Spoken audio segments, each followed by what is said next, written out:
Bueno, buenas noches a todas y a todos. Buenas noches, maestro. Gracias, Natividad, Humberto, Alicia, Elizabeth se está uniendo. Tú me dices. Buenas noches, maestro Alicia López. Buenas noches, Alicia, qué gusto saludarte. Igualmente, maestro. Gracias. Y se están incorporando. Hola, Elizabeth, ¿cómo estás?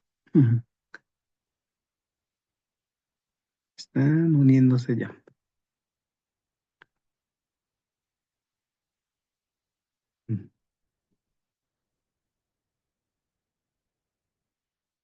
Bueno, pues ya están aquí uniéndose sus compañeras, sus compañeros. Aquí había puesto para que se ingresaran de manera inmediata, pero bueno, aquí lo estoy Buenas noches a admitiendo todos. el acceso. Buenas noches.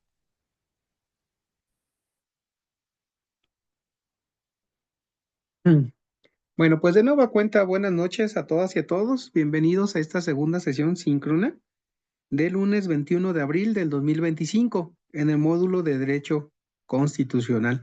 El sábado, perdón, el domingo, no ayer, sino hace 8 días, tuvimos la primera sesión síncrona donde se hizo una sesión de encuadre, se hizo una presentación sobre que explican pues algunos temas que se presentaron pues entre ustedes y su servidor también, José Cuauhtémoc Chávez Muñoz, que los apoya en este módulo como su asesor en este módulo de Derecho Constitucional.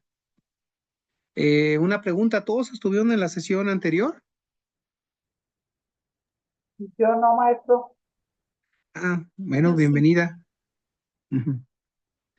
Por ahí compartí los dos enlaces de la primera y la segunda parte de la sesión anterior.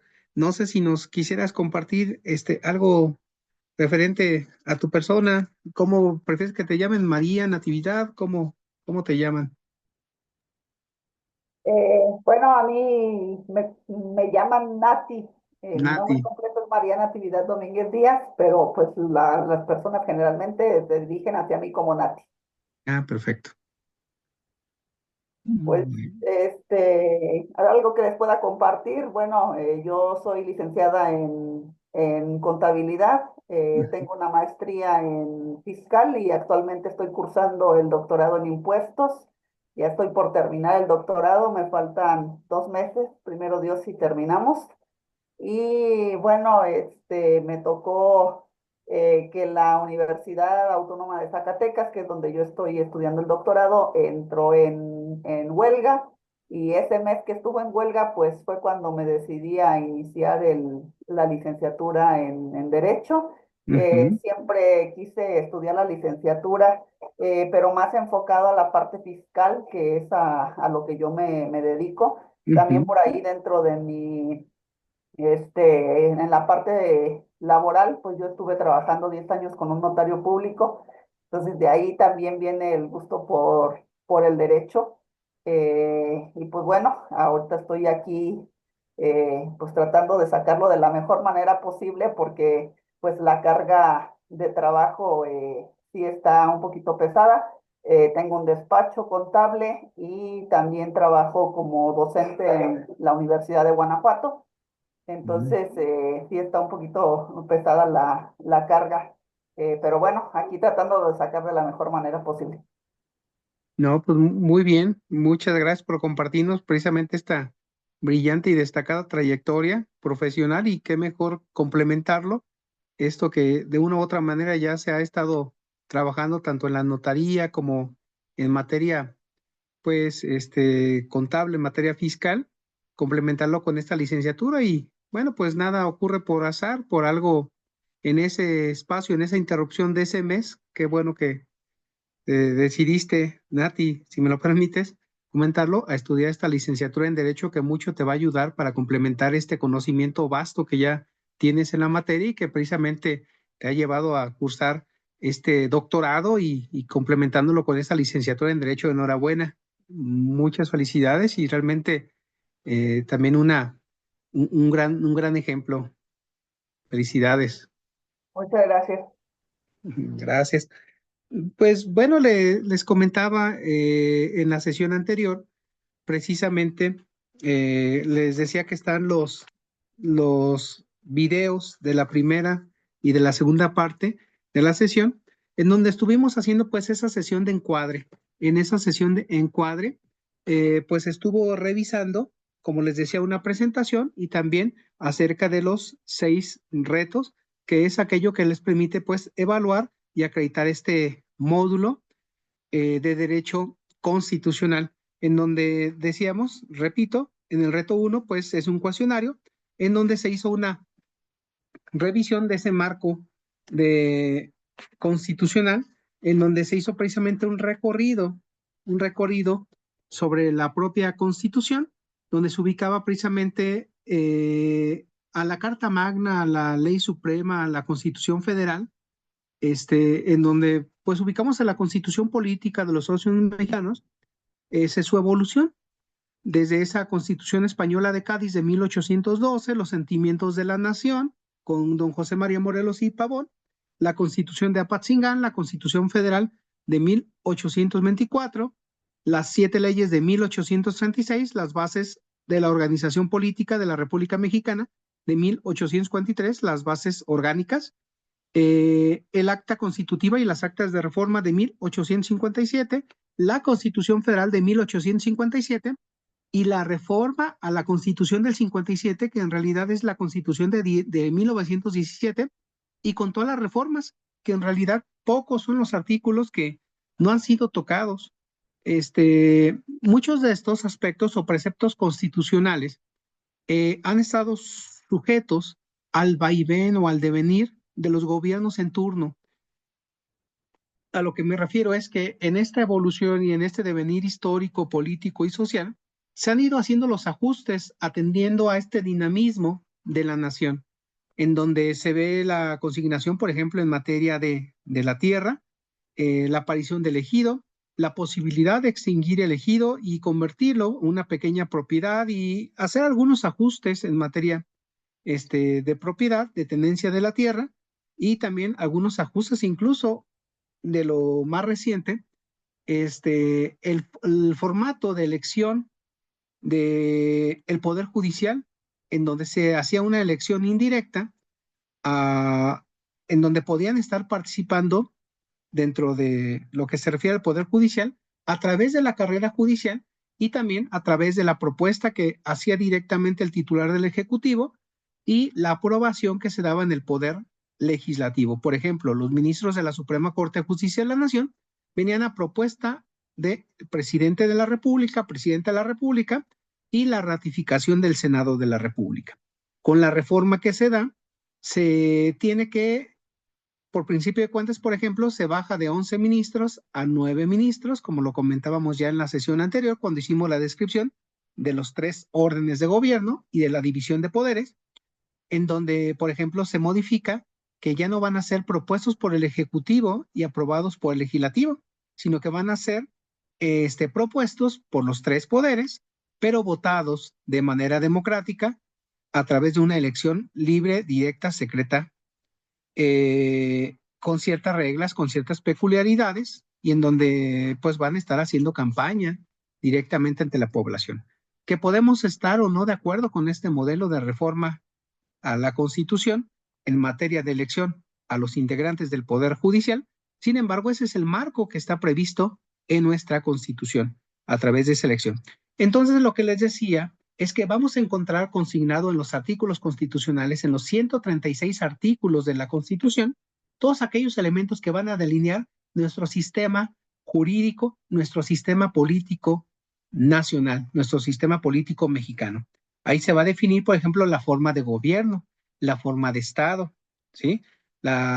Ahí se van a establecer que existen, pues, esos, como les decía, los 3 órdenes de gobierno y la división de poderes, que fue parte de lo que estuvimos exponiendo la sesión anterior. Y parte de eso, pues, es lo que se expone directamente en este reto 1, que es cómo entendemos la Constitución y la forma en donde se aborda, pues, cómo está conformada nuestra Carta Magna, nuestra Constitución Política de los Estados Unidos Mexicanos y la supremacía constitucional y los tratados internacionales, en donde, hablando de una pirámide de Kelsen, en donde en la cúspide se encuentran los ordenamientos de mayor jerarquía, pues vamos a encontrar en la cúspide nuestra Constitución Política de los Estados Unidos Mexicanos, pero también a la par de nuestra Constitución, por así ya considerarse, junto con las leyes federales leyes federales, también están los tratados internacionales, de los cuales México forma parte y aquellos que han sido aprobados por el Senado de la República. Forman parte de los ordenamientos que hay que ir atendiendo.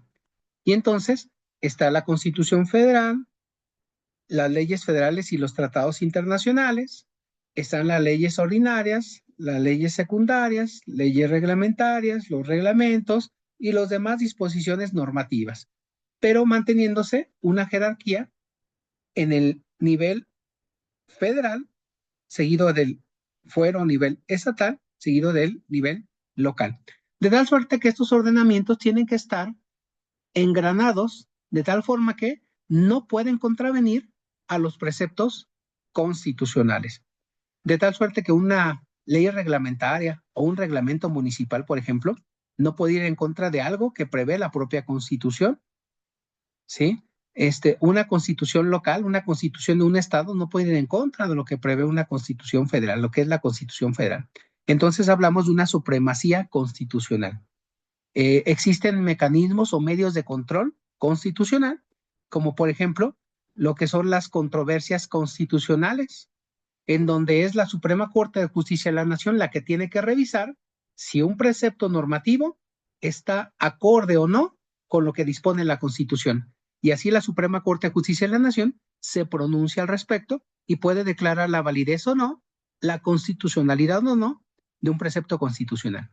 Por ejemplo, y esto me lo han mencionado algunos de ustedes en el reto 4, que ustedes recordarán, que está vinculado con una noticia que ustedes tienen que estar comentando y hacer el análisis si es congruente con la supremacía constitucional, si es congruente con los ordenamientos como los tratados o convenios internacionales. Por ejemplo, el Congreso del Estado de Chihuahua legisló para penalizar con una pena privativa de la libertad de manera perpetua, es decir, una cadena perpetua por ciertos delitos.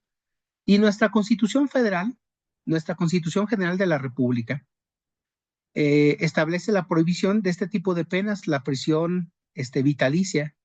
Entonces, ese ordenamiento del Código Penal del Estado de Chihuahua se presentó una controversia constitucional para determinar que iba en contra de lo que preveía la Constitución, y la Suprema Corte de Justicia de la Nación se pronunció al respecto y determinó, entre otras cosas, pues que contravenía esos preceptos de las garantías procesales, esos derechos humanos procesales penales, en donde no se puede imponer una pena privativa de la libertad de manera perpetua. Y entonces declaró inconstitucional ese precepto. O por ejemplo, supongamos, hace algunos años, a lo mejor ustedes lo recordarán, hubo un candidato a la presidencia de la República que decía que a los que robaran se le iba a cortar una mano. No sé si lo recuerdan, por ahí era un candidato que le llamaban el Bronco. Entonces, esa pena infamante, esa pena que mutilaba precisamente esa extremidad, va en contra precisamente de lo previsto por la Constitución, porque en nuestra Constitución se establece que no se van a imponer penas infamantes, penas que lesionen la integridad de la persona con alguna marca, con alguna, que se esté cercenando, por ejemplo, alguna extremidad o alguna situación infamante, por ejemplo, como que se les marque, por ejemplo, que este es ratero, que este es defraudador, que este es homicida. No se puede estar haciendo una doble penalización. Es decir, puede ser que esté cumpliendo su pena durante 10 años, pero cuando salga, pues ya va a tener de por vida cercenada su mano y entonces es una doble pena, o una marca o alguna seña. Entonces son algunas cuestiones infamantes que no son permitidas por nuestra Constitución. y entonces la Suprema Corte, que es la facultada para hacer esas interpretaciones, pues se ha pronunciado al respecto. Entonces, todo esto se refería pues a la supremacía constitucional.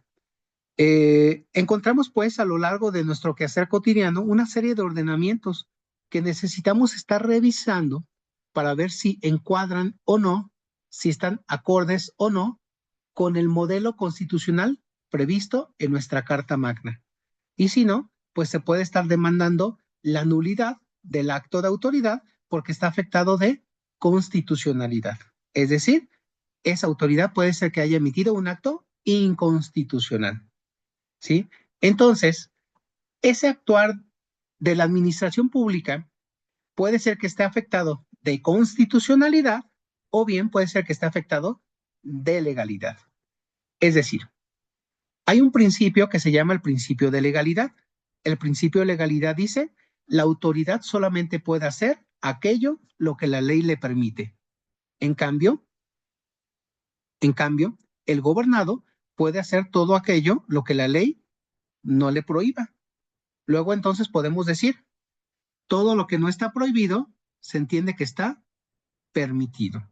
Entonces el principio de legalidad es que hay restricciones para la autoridad porque tiene que acoplar o adecuar su actuación a lo previsto en la norma. En cambio, el gobernado, el ciudadano común, puede hacer todo aquello que no vaya en contra de la norma y que no genere una afectación a derechos de un tercero. Es decir, por ejemplo, puedo yo poner en materia de construcción una ventana que dé o que colinde a la casa del vecino. Sí, pero de acuerdo con el Código Civil, tiene que tener una distancia mínima para que no se invada la privacidad del vecino. Entonces, tengo el derecho a hacer una construcción siempre y cuando no afecte un derecho de un tercero. En este caso, que invada la privacidad de mi vecino. ¿Sí? Entonces, no podría tener esa afectación, tal suerte que podríamos estar invadiendo esa privacidad de nuestro vecino. Sí tenemos derecho, pues, a hacer las adecuaciones, lo que nosotros consideremos, obteniendo desde luego nuestra licencia de construcción, de uso de suelo, terminación de obra, todos los permisos administrativos, pero siempre y cuando no afectemos a un tercero. ¿Qué se puede entonces ahí demandar, por ejemplo? Pero eso es de materia civil. Por ejemplo, demandar que se retire o que se impida esa visibilidad a respecto de una casa. Recuerdo en algún momento llevé un proceso, en algún momento que llegué a litigar en materia civil, que precisamente estaba invadiendo la privacidad de una persona. Se hizo un peritaje precisamente para ver que estaba a una distancia menor a los 3 metros y ahí se determinó que era necesario que se restringiera esa vista. Y entonces se estuvo ordenando porque no quería hacer el tapiado o estar limitando pues su ventana y se hicieron pues con uso de fuerza pública las mejoras y las adecuaciones, perdón, y eso se le cobró pues a la persona que se negó a realizar esa obra que impedía pues esa construcción. Son algunos casos, por ejemplo, interesantes y que están previstos pues en el marco constitucional. A lo que voy pues es, puede haber actos de autoridad que afecten la constitucionalidad, pero también puede haber actos de autoridad que afecten la legalidad. Cuando se afecta la legalidad, entonces se va a revisar que no se hayan excedido o que no hayan omitido aquello que la autoridad debe de realizar. Por ejemplo, te impongo una multa, pero no te fundo y te motivo por qué te impuse esa multa. Fundar es establecer en qué artículo de qué ley estoy facultado para imponerte esa multa. Motivar, cómo hago el razonamiento para decir que tu conducta se encuadró en eso que estoy fundamentando. Entonces, fundar y motivar es, te impongo la multa porque de acuerdo con el artículo 12 del Reglamento de Policía y Buen Gobierno o de Tránsito, te saltaste ese semáforo en luz roja. Y la motivación es que efectivamente se percata, se da cuenta que el vehículo que iba circulando de norte a sur, en el momento de que hace el cambio a luz roja, continúa pues circulando y se hace una relatoria detallando circunstancias de tiempo, modo y lugar para que sea efectivamente un encuadre de cómo la actividad generó que se encuadrara en ese acto directamente que la autoridad lo sanciona. Entonces, eso está vinculado con precisamente el tema de la legalidad. Y eso está previsto pues en nuestra Constitución. Precisamente su servidor, como magistrado, bueno, estoy como magistrado en retiro, en el Tribunal de Justicia Administrativa, me tocaba revisar precisamente los actos de la autoridad que no estuvieran excedidos o bien que no estuvieran actuados conforme a la legalidad. Y yo me pronunciaba precisamente haciendo esa revisión, que el acto de autoridad estuviera de acuerdo a lo que prevén las normas, revisando primero que estuviera encuadrado en el marco constitucional, en el marco de las leyes, en el marco de los reglamentos, y se hacía la revisión. E incluso también se llegaba a determinar o llegaba a hacer el análisis de que estuvieran acorde, pues, a la constitucionalidad. No sé si les haya tocado algún tema con alguna autoridad que no haya fundamentado y motivado, por ejemplo, sus actos de autoridad. No sé si estén familiarizados con los temas de precisamente de esa fundamentación y motivación.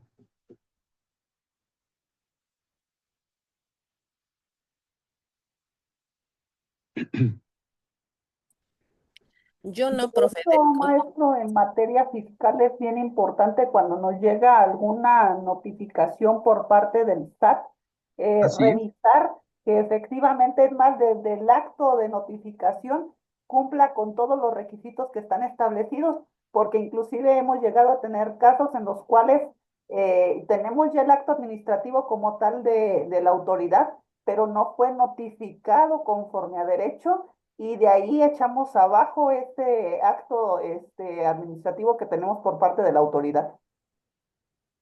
Es correcto, es importantísimo, como bien lo comentas, Nati, es importantísimo estar revisando efectivamente ese detalle, porque, por ejemplo, no hubo una notificación, no hubo una notificación y entonces se está imponiendo, por ejemplo, una notificación, un requerimiento, alguna multa, y entonces se puede estar demandando la nulidad derivado de que hay un vicio porque no hubo una adecuada notificación.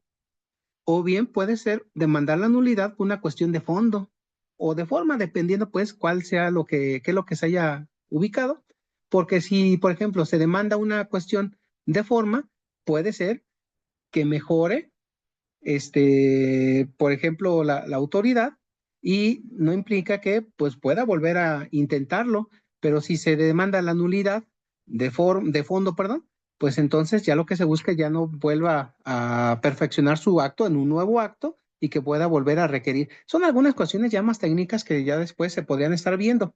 De hecho, les comento, con posterioridad puede ser que pudiéramos estar coincidiendo en otra materia que se llama Derecho Procesal, Administrativo y Fiscal, que también es una materia muy interesante, ya un poco más práctica y que les ayudará en su momento para ver esto del modelo constitucional ya aterrizado en la práctica con algunos temas. Ya es muy interesante ese procesal administrativo y fiscal, que también es, como les digo, muy interesante. Digo, a mí en lo particular me apasiona como magistrado en retiro en materia administrativa, que me tocó pues llevar esos temas. Muchas gracias, Nati, por este claro ejemplo. Y como les decía, bueno, eso es parte del reto uno, cómo entendemos la Constitución y la forma como la vivimos, ese análisis de la Constitución, lo que es el constituyente permanente, que ya vimos las fases del proceso legislativo, iniciativa, discusión, aprobación, sanción, promulgación, iniciación de la vigencia, que ya lo comentamos en la sesión anterior. En el caso del reto 3 también es vinculado pues con esa supremacía constitucional, el caso Marbury contra Madison, que también estaba la participación en el foro y lo cual muchos de ustedes ya estuvieron participando en el foro, haciendo la presentación y también haciendo la retroalimentación de sus compañeros. En el reto 4, que es sobre los derechos humanos y la Constitución, aquí les vuelvo a hacer hincapié. Lo que pueden hacer es precisamente ubicar una nota que puede ser de las previstas en la propia página de la Suprema Corte de Justicia de la Nación y en donde se puede estar ubicando algún tema, como el caso que les dije de esa reforma al Código Penal de Chihuahua, en donde se determinaba, entre otras cosas, la prisión vitalicia, o bien algún ordenamiento estatal donde se determine la sanción de privación de la libertad por el tema del aborto, cuando la Suprema Corte ya se ha pronunciado que es inconstitucional, perdón, la prisión con motivo de abortar, ¿sí? Hay algunos estados que mantienen el delito de aborto.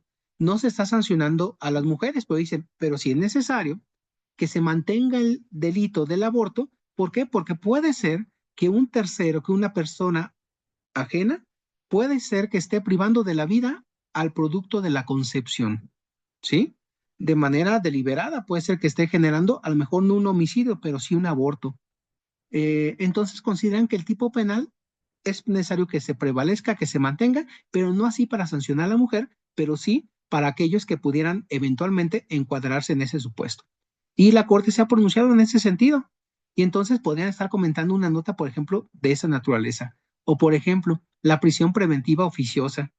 La prisión preventiva oficiosa, dirían coloquialmente, en lo que averiguamos, te detenemos y vas para adentro en la cárcel. Y ahí vas a estar enfrentando tu proceso penal en lo que se determina si eres culpable o no. Y este tema de la prisión preventiva oficiosa choca o se contrapone con otro precepto constitucional que nos alude de que toda persona es inocente hasta que se demuestre lo contrario, que es la presunción de inocencia. Entonces, si la autoridad no fundamenta y motiva de manera adecuada una prisión preventiva oficiosa, puede estar yendo en contra, por ejemplo, de la presunción de inocencia. En ese supuesto, esta violación puede llevar a que obtenga la persona su libertad. O bien, esa prisión preventiva oficiosa no es de por tiempo indefinido. Hay personas que han permanecido en prisión preventiva oficiosa en lo que se inicia el juicio o en lo que se le dicta sentencia hasta por 20 años. Imagínense un despropósito. Entonces, son algunas notas en donde pueden estar haciendo comentarios de algún tema social o algún tema, por ejemplo, de la imposición de alguna multa o lo que ustedes consideren. Como les digo, hay varias notas dentro de la página de la Suprema Corte de Justicia de la Nación donde pueden estarlo tomando para estar atendiendo este reto 4. En el reto 5 es, al igual que el reto 1, también de cuestionario, y es sobre la división de poderes. En la sesión anterior les estuve marcando que existían los 3 órdenes de gobierno, el federal, el estatal y el municipal. En el orden federal y en el orden estatal hay división de poderes, ejecutivo, legislativo y judicial. Ejecutivo federal, presidenta de la República. Ejecutivo estatal, gobernadora, gobernador del estado. Legislativo federal, bicameral, Cámara de Diputados, Cámara de Senadores, 500 diputados, 300 diputados de mayoría relativa, electos en 300 distritos electorales uninominales, en fórmula, propietario y suplente, y 200 de representación proporcional, o también llamados plurinominales, electos en 5 circunscripciones. Recuerden que les comentaba la sesión anterior que el país se dividía en 5 espacios geográficos o demarcaciones geográficas que se le conocen como circunscripción. En cada una de esas 5 circunscripciones se eligen a 40 diputados para obtener esos 200 diputados plurinominales, que con los 300 electos en cada uno de los 300 distritos hacen los 500 diputados. Los 128 senadores, 64 de mayoría, 2 por cada estado de la República, el partido político que gana en el estado. 32, que es a la primera minoría, el partido político que quede en segundo lugar, mete a un senador. Y los restantes 32 senadores son en una sola circunscripción de todo el país para tener 32 senadores plurinominales. Y ya tenemos los 128 senadores de la República. Los diputados federales se encargan de asuntos de política interna, asuntos económicos, y los senadores se encargan, a grosso modo, asuntos de política exterior, asuntos de gobernabilidad entre las naciones y el Estado mexicano. A nivel estatal es un sistema unicameral, es una sola cámara, la Cámara de Diputados. En el caso particular de Guanajuato, por ejemplo, son 36 diputados, 22 de mayoría relativa y 14 de representación proporcional. El Poder Judicial a nivel federal lo encabeza la Suprema Corte de Justicia de la Nación, los tribunales colegiados de circuito, los tribunales unitarios de circuito, los juzgados de distrito, ¿sí? A nivel local, por ejemplo, están los supremos tribunales o tribunales superiores de justicia y los juzgados especializados en materia familiar, civil, oralidad mercantil, penales, justicia para los adolescentes, laborales, etcétera, ¿sí? Entonces, a nivel federal y a nivel estatal, división de poderes, ejecutivo, legislativo y judicial. Y a nivel municipal, como les decía, no hay división de poderes. Es un solo ente colegiado que se llama ayuntamiento, encabezado por presidente o presidenta municipal. En algunos casos hay vicepresidentes municipales, síndicos y regidores. O, por ejemplo, como en la Ciudad de México se tienen las alcaldías, pero por lo general en el nivel municipal o en el orden municipal es un órgano colegiado o cuerpo deliberante. A nivel municipal no hay división de poderes, sí, solamente lo hay a nivel federal y a nivel estatal. Y eso lo vamos a encontrar pues en el reto 5, para llegar en el reto 6, donde se habla de la inconstitucionalidad y la controversia. En este reto, como les decía, hay que hacer una lectura de una acción de inconstitucionalidad que realiza el ministro Alberto Pérez Dayán sobre la remuneración de los servidores públicos, en donde se determinó que había una inconstitucionalidad. ¿Por qué? Porque había una indefensión en la que dejaban los servidores públicos y había alguna sanción en donde se estaba prejuzgando. Entonces hay que realizar esta lectura de esta ponencia, de esta acción de inconstitucionalidad de algunas páginas y realizar un reporte de lectura, como quien le platica a otra persona de qué trató esa lectura. Es importante realizarlo y concluir con un cuadro comparativo entre los requisitos de procedencia, quienes están legitimados para interponer una acción y una controversia constitucional, y en qué casos pues procede, y los términos y en qué casos se aprueba uno y otro de manera comparativa, ¿sí?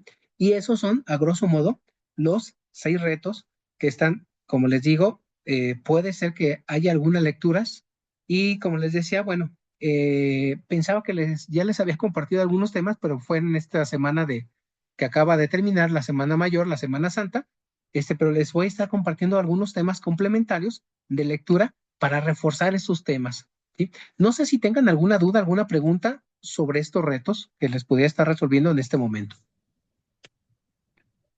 Sandy, Elizabeth, Humberto, Juan Miguel, Lady. Profe, Sí, yo me quedé con la duda del reto 2.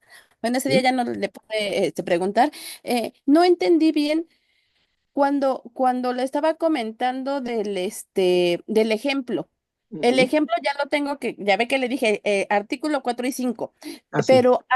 pero ahí tengo que poner, o no lo entendí, que tenía yo que poner cuántas votaciones había a favor y cuántos en contra, porque yo solamente busqué los párrafos y busqué la información de los cambios que se habían hecho en estos artículos, pero no como tal la votación de cada uno. Entonces no, ahí ya no entendí si lo tengo que colocar dentro del reto. Sí, no necesariamente. Puede ser que lo incluyas, no está mal, pero lo que sí no debes de dejar de ver, si es una reforma constitucional, debes de incluir que fue aprobado, además de la aprobación, valga la redundancia, de la Cámara de Diputados y la Cámara de Senadores, la aprobación de la mayoría de las legislaturas estatales, porque es una reforma a la Constitución. Si fuera una Es correcto. reforma a una ley, solamente pues la aprobación de ambas cámaras, pero sí es necesario que precises, de acuerdo con el artículo 135 de la Constitución, que fue aprobado por la mayoría de los congresos de los estados. Ya si quieres mencionar que fueron por 22, por 17, es correcto, si era válido. Y ese lo encuentro justo ahí en la página de la, esta La Cámara de Diputados justicia. o el... Ajá. Sí, Sí, sí, sí. sí, sí, Ok. claro que sí, ahí viene. Entonces ya haces tú el flujograma, la iniciativa, la discusión, Sí, aprobación, sanción, promulgación e iniciación de la vigencia. Y es ahí, como correcto. es una reforma constitucional, hacer mención de que vino la aprobación por la mayoría de las legislaturas de los estados de la República. ¿Sí? Ok, sí, esa era mi duda. Todo lo demás ya lo terminé y lo hice igual como usted me comentó. Primero hice el flujograma, Ujú. después hice lo que es el ejemplo de estos artículos y al final volví a hacer bueno, la presentación ya conforme a quién lo dirige cada momento del flujograma. Perfecto. Sí, muy bien. Está listo para que me lo envíes y ya que te Y ya dé. nada más me faltaba Ujú. ese detallito que le había comentado de esto de si se los agregaba, cuántos a favor, cuántos en contra. Eso era la única duda que tenía. Sí, basta con que se haga la referencia que fue aprobado por mayoría calificada de la Cámara de Diputados y Cámara de Senadores, que así fue, y la aprobación de la mayoría de las legislaturas de los estados. Con eso bastaría. Ok, es correcto, profe. Muchísimas gracias. Correcto, ya nada más quedaría pendiente pues de recibirlo. Enviarlo, sí, sí, profe, gracias. Al contrario, ¿alguien más tiene alguna duda, pregunta, comentario?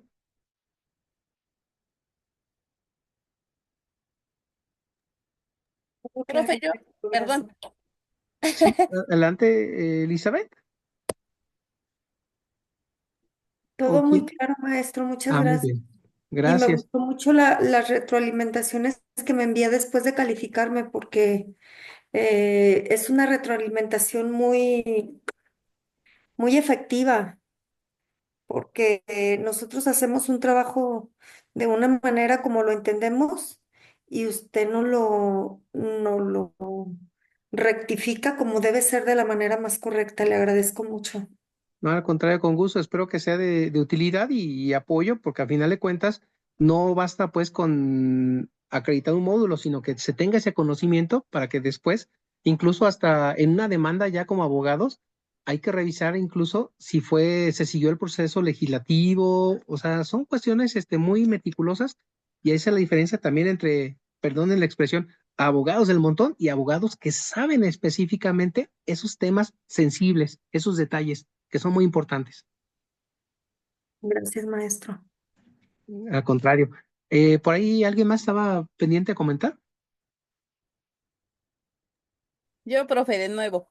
Ah, sí. Este, en cuanto al retro 3 ya lo tengo igual ya nada más para subirlo, pero el reto 4 y el retro 6 no los he todavía así como que revisado. Ujú. Entonces igual estoy escuchando y tal vez me surjan dudas, le voy a andar por ahí molestando porque si no, como que no entendí muy bien de lo que va a tratar esos retos. Entonces, eh, subo estos que tengo atrasados y en cuanto abra yo los otros retos, le estaré molestando, profe, con mis dudas.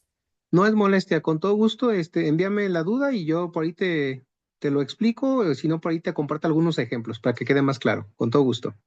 Gracias, profe. Y lo mismo va para todos, cualquier duda, háganmela saber y les explico y les hago llegar algunos ejemplos para que quede claro. ¿De acuerdo?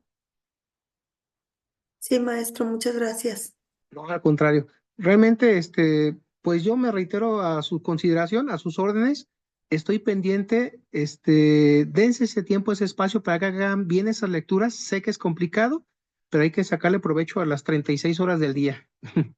Felicidades, pues, por estar en esta licenciatura. Vale la pena y van a ver que ese esfuerzo va a rendir muy buenos frutos. Sí, no, no lo echen en saco roto. Es una muy buena licenciatura. Qué bueno que la están cursando y con todo gusto atiendo sus dudas, sus comentarios.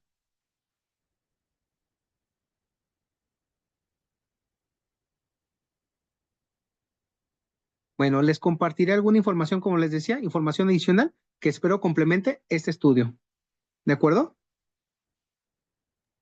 Sí, profe, muchísimas gracias. Quedo al pendiente de la zona de avisos para ir checando qué es lo que nos manda y pues si nos manda las lecturas, pues sí, a mí sí me interesa pues como seguir cultivándome en estos aspectos de las actividades y pues tener más claro, como usted dice, estos temas para que algún día seguramente los vamos a utilizar, por eso nos los están planteando aquí.